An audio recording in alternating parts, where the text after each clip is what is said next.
自律神经失调是现代人常见的身心症，在整个社会环境以及工作压力越来越大的情况下，很多人有时候会感觉到失眠、便秘，重者可能会有焦虑的问题，这可能都得了自律神经失调的症状了。这个自律神经是一组神经系统，它是不受人体大脑意识直接控制的神经系统。交感神经跟副交感神经这两个神经的作用不太一样。这个交感神经呢，主要是负责兴奋的，那这个副交感神经呢，主要是负责抑制的。一个主阳，一个主阴啊。阳的一个状态就是动，动就是我们刚刚讲的兴奋，交感神经兴奋。是。那阴这是属于静，就是我们刚刚讲的副交感神经是属于抑制的。那如果自律神经失调，一般您发现的会有哪些症状是我们可以自己做评判的？最常见的就是睡得好不好第二个呢，就是我们胃会不会不舒服？像胃酸分泌过多，常常就是交感神经过度的兴奋那不兴奋的是什么？像本来应该每天固定排便，变成没有每天固定排便，就有可能是副交感神经抑制的作用过度了。那越紧张的人越不能放松，肌肉过度收缩，这个就是交感神经过度兴奋，肌肉变紧了。是如果是属于完全软弱无力的、非常疲劳的那这个可能就是副交感神经抑制的收缩了，它就软趴趴的。是所以说一个人如果说常常胃酸分泌过多，食欲不佳啦失眠啦，精神不好啦，排便不良啦，全身紧绷啦，心悸过度之后反而会变得感觉无力。所以很多患者来看医生的时候，一到诊间大概要把脉的时候，手摊在那边就开始冒汗了，然后你可以发现他心跳开始加速，他没有办法自己控制，说现在心跳应该72下，他可以很快就变得100下，然后那时候他可能就开始冒汗，然后同时间你可以看到他可能比较紧张的人开始就会耸肩可能会一直眨眼这些都属于自律神经失调。那我们可以怎么样自我调试，让这个自律神经失调状况是降低或是就消除呢？一般我们都希望患者说能放轻松。这个放轻松讲很简单，事实上做很难。是，像我们常常要跟患者针灸，越松的越好针，越紧的越痛。那越痛它越紧因为他很紧张，他怕很痛对。那一般我都教放松，他会跟你讲说我已经很放松了，可是他自律神经是属于正在失调状态上，他就会反而更紧绷。所以一般比较紧张的人，我们通常会焦点转移开来，不然就叫他深呼吸。这样的话，慢慢的他交感神经就不会过度兴奋。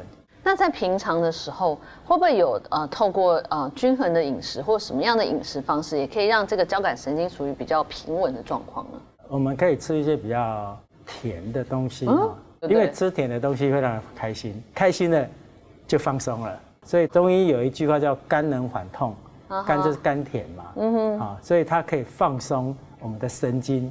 所以为什么我们市面上卖最好的饮料其实都是比较甜的，是很少人会去愿意喝苦茶但事实上吃比较苦的反而比较能镇定我们的神经。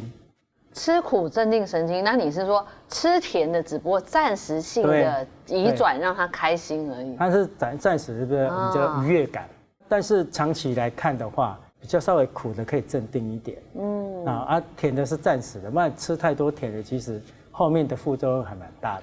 是，那这是我们一般人可能可以透过一些小技巧或者生活上的一些生活习惯去舒缓我们的自律神经。那如果以中医来看，如何辨证论治呢？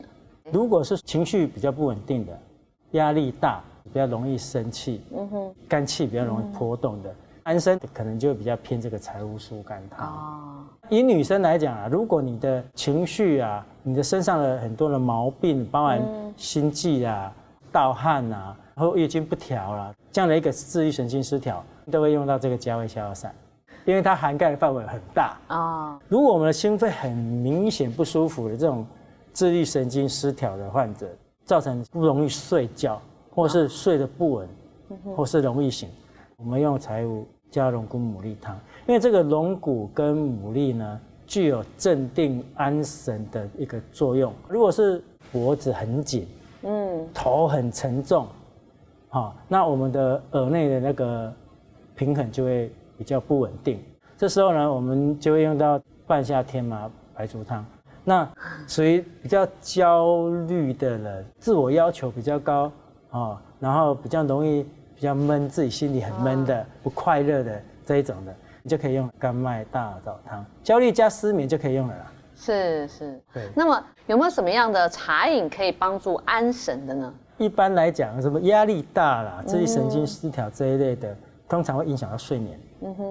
那影响到睡眠的时候，我们可能就比较容易烦躁、心肝火旺的。对。那这个菊花呢，跟这个薄荷呢，它都入肝的，玫瑰花也算是。那百合比较入心，这一组就比较适合这个睡眠不好、心肝火旺的人，可以泡来喝，让整个身心比较沉淀。那我建议这个玫瑰去有机店买。这个玫瑰买的不好的话，农药残留会过度。那这菊花当然有分白的跟黄的啦。那要买哪一种？白的入肺，黄的入肝啦。所以说在上焦的时候我们用白的，是在中焦情绪波动很大、睡得很不好的，那你就用黄的。我们的做法就是说，菊花、玫瑰花、百合、薄荷各1钱，我们就用1000cc 的热开水给它冲泡，大概10到15分钟啦。如果不想味道太重的话，其实5分钟也行。如果是非得吃甜一点的，我的建议呢，就是蜂蜜比较好啦。蜂蜜是有入药的，具有这个疏肝解郁跟醒脑提神缓和情绪的一个作用，特别适合成人，更适合女性。那医生，您说这适合女性，那男生怎么办？他可以调理换了什么样的药方，然后就可以适合男性？我觉得啦男生是比较暴躁的。我们中怒气伤肝的，所以呢，他的情绪比较外放型的，外放型的要把这个菊花增加。是女生比较属于内郁型的，内郁型的情绪闷在心里头的这一种，可以把玫瑰花增加。这个处方其实是一个比较弹性的。接下来这一道安神茶就比较简单一些了，它就只有这个莲心跟这个甘草，我们是用那个莲子中间那个绿色的心，在安神的这个部分，它有很大的功效。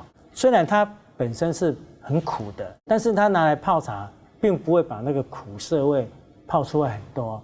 再加上我们这个甘草是甜的，天然的那个甜味剂，所以这2个加起来呢，还蛮适合小朋友给他喝。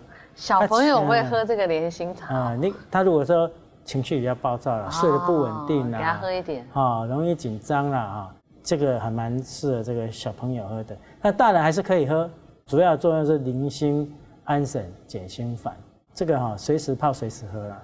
重点就是说不能用煮的会太苦。我们是大人的话然后心情很烦躁，压力很大，心悸得很厉害然后很容易冒汗，那我建议大人就用煮的，甚至呢大人呢这连甘草都不要，这太苦了吧。这个苦当你心火降下来的时候，你感受到其实是一种安定感不烦躁对，所以尤其是夏天，现在突然变热了这样的自律神经失调的人呢，就容易烦躁的特别适合。